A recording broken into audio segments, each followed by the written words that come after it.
The Samsung Galaxy Tab A9 is the cheapest Samsung tablet that's currently available, and today we'll talk about how it's aged over the past year, exactly who it's meant for, and over this past year, what other options do you have at your disposal? In this review of almost 1 year later, I want to start off with the display because this is where Samsung had to cut the most corners to keep the price under $200, but it's not as bad as many people think. So first of all, what we have here is an LCD display that's 11 inches, but honestly, it's still pretty vibrant. Colors are still crystal clear. I mean, it's still a Samsung display, you know, so you are getting one of the best LCD displays on the market. We are going to get into drawbacks of having an LCD display, but before that, just keep in mind, it is nothing like the LCD displays of like 2021 or 2022. There have been major advancements in the world of LCD. But before we talk about the viewing experiences, let's go back and talk about the build quality of the display itself, because this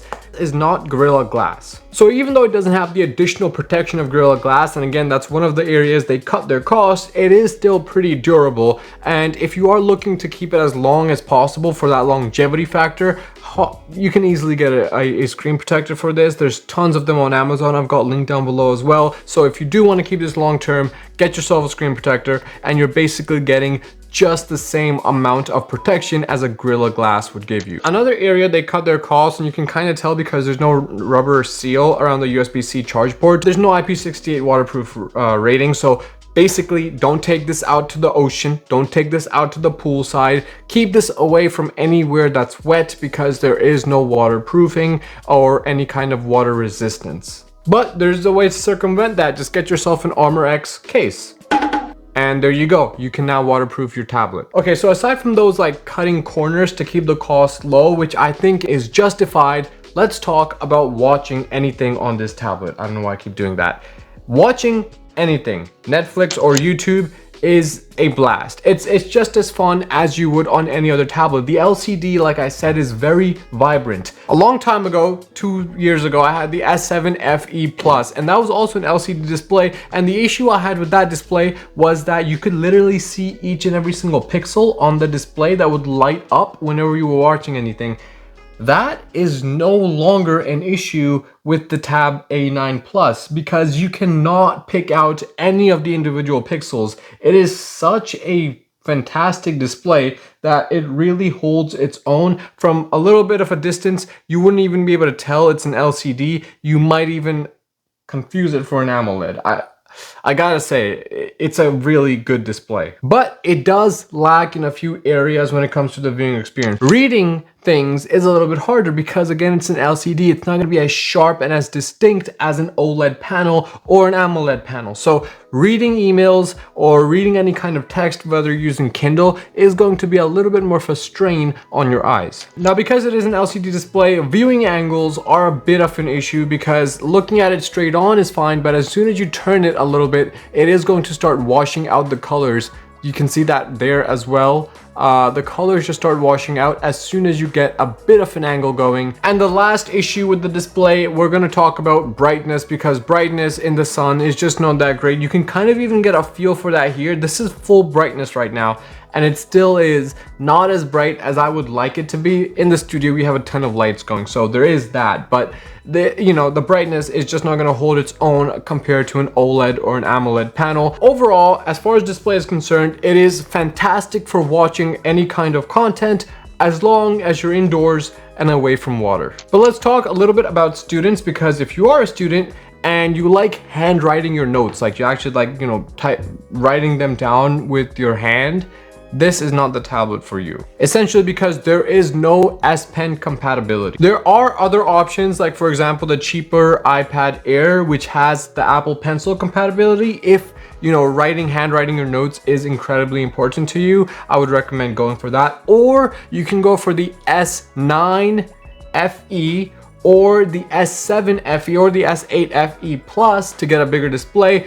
All three of those have S Pen compatibility, so you do get that very precise, perfect handwriting experience. Of course, the FE tablets are also all LCD displays. And honestly, you can get an S7 FE refurbished for like almost $300 now. So there's quite a bit of value in those refurbished tablets in case that's something where you want to look into. I've got a review of the S7 FE on this channel as well, so you can check that out to get a better understanding of how it works out for students specifically. All right. The workaround though for the A9 is to get yourself a cheap stylus, right? I mean, you can still use a stylus on this display to write things, but in my experience, styluses or styli, they're always messy. They're always, blocky or bricky, and they never really get you that handwriting experience to come forth. Now, obviously, if you're just trying to jot down like a grocery list, it's perfectly fine. But for a student who's writing things down for that rote memorization or rote learning,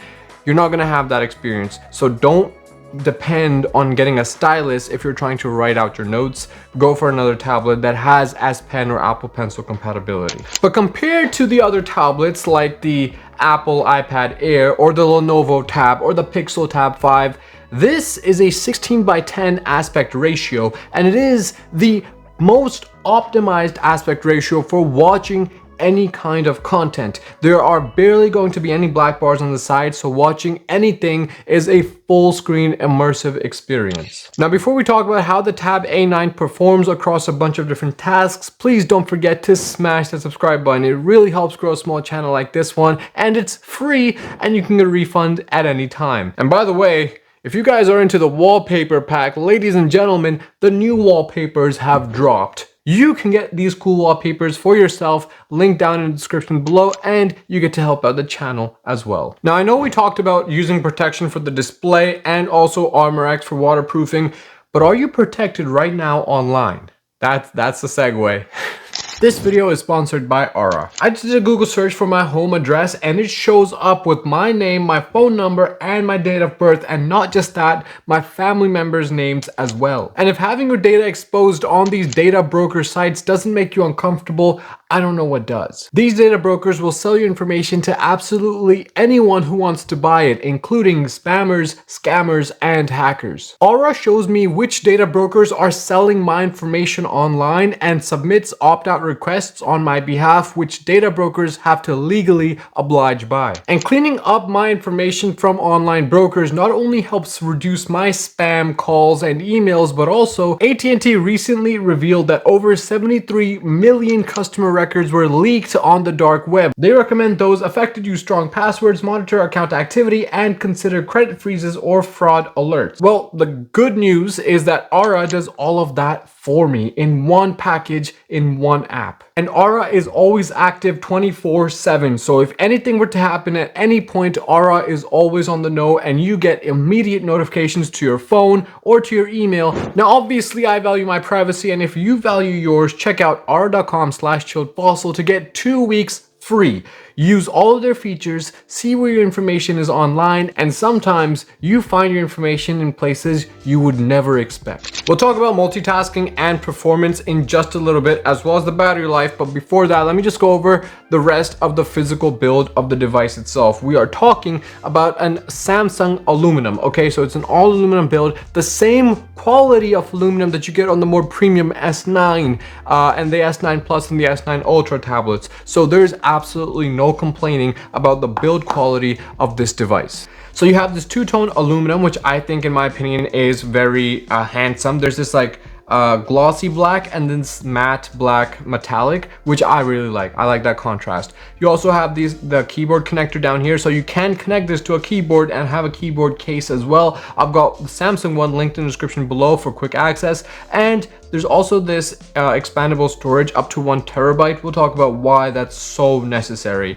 On the sides you have the USB-C charging port, 2 speakers here, you have 2 speakers on the bottom, and at the top you have the volume rockers and the power button. On the back you have one 1080p, I think, maximum camera, so that's right there. You have this like paneling going across, and then you have the Samsung branding. That's about it. It's still a solid metallic build. There's no bending or anything like that, so you are getting a very premium feeling and premium looking tablet for under $200. Now this tablet right here is the 4GB RAM version. So we got 4GB RAM and 64GB base. And to put that into perspective, I downloaded one game, Genshin Impact, and that takes up 98% of all of your battery. So Listen, you're gonna need to use this expandable storage because if you are thinking about using this long term, that 64 gigs in the base is going to be used up very quickly. But let's talk now about the RAM and how that performs. As far as Google Chrome is concerned, guys, it's perfectly fine as long as you're not pushing felon numbers of Google Chrome tabs. Okay, so 5, 6 tabs is all right. You'll be perfectly fine. Once you start pushing 10, it's really going to start stuttering a bit. Web pages are going to take longer to load. And once you start hitting 20, relax, drink some water, act like you're somebody's daughter. Yeah.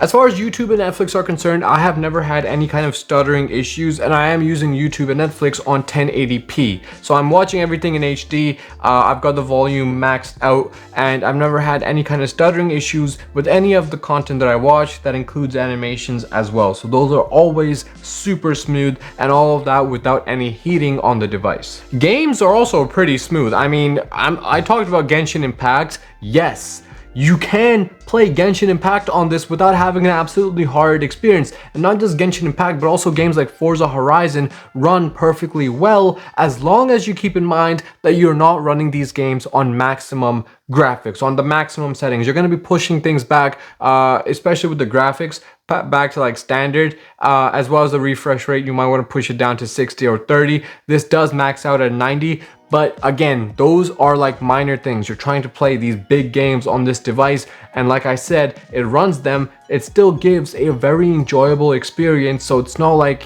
it's tough to run these games, but you're just going to want to keep those settings in mind. You're not running things on max setting. Now let's talk about battery really quickly. There's 3 parts to this. There's the actual battery life, there's the charging, and then there's the standby time. The battery life is an average of 6 hours, and that's kind of really normal in this price range. It is not absolutely stellar. We're not competing against the likes of the S9 Ultras or anything like that, but it is a very average life in this price range. Generally, you are going to put this on charge at least once a day. So if you're outdoors a ton and you don't have any chargers available, you're going to need to think about that beforehand. But if you're at home or if you're at work and you have chargers available, it shouldn't really be an issue for you. Now let's talk about the charge experience, because it is so slow. It is one of the slowest to charge tablets I've ever used. We're talking going from 5% to 80% in about 2 hours. Okay, so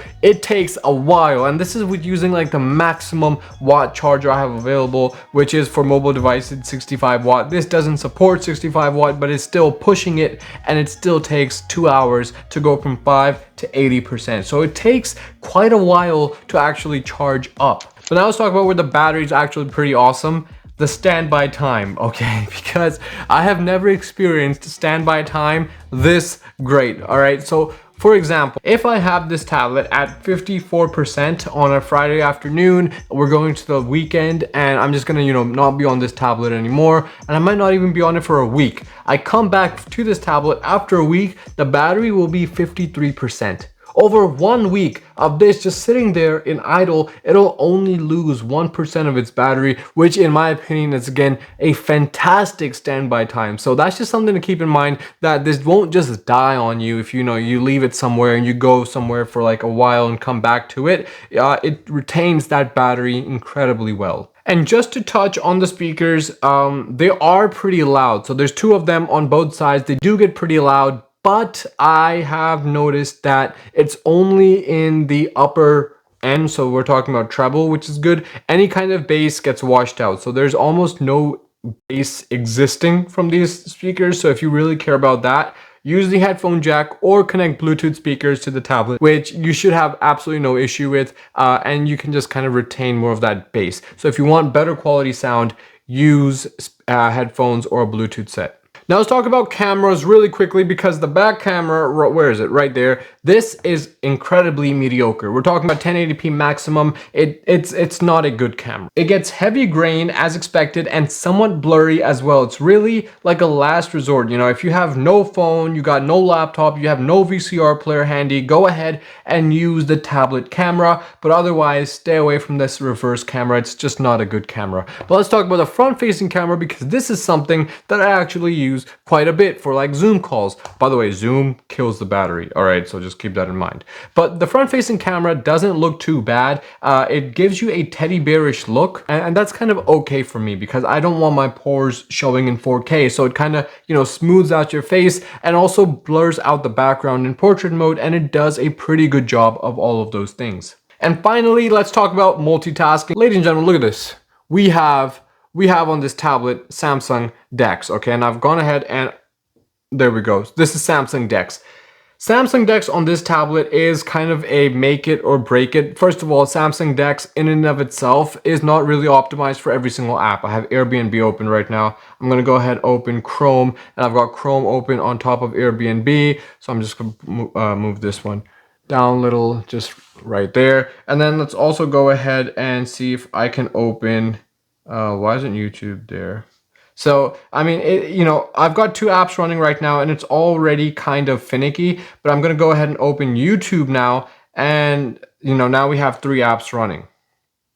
So there you go. There's Airbnb, YouTube, and Google Chrome running at once. So the point is, multitasking with DeX is going to be the best multitasking experience on any tablet you can currently buy. But because of the limitations from the RAM, as well as the optimization issues that are inherent to DeX itself, it's not going to be incredibly practical, even more so on this 11-inch screen. So overall, although we're missing a few things like there's no fingerprint scanner anywhere on the device, and we talked about the camera quality, and of course charging is incredibly slow, there's no fast charging available. It makes up for all of that with a fantastic display, great speakers, and a great viewing experience, as well as a very humble 4 GB of RAM, which lets you push DeX if you wanted to. But most of all, it's that price, that $160 price at the time of recording this video, that makes this one of the most budget-friendly and the most best budget value tablets I would recommend anyone today. I know there's other options. I know there's Pixel Tab 5. You know, I know there's the Lenovo's. I know the iPads are there too. But as far as value is concerned, I don't think any of them are going to beat the Tab A9, especially if you're not using this as a primary device, but as a device to like hang out with friends, do WhatsApp calls, Zoom calls, watch YouTube, watch Netflix in bed or something like that, you know what I mean, saucier things.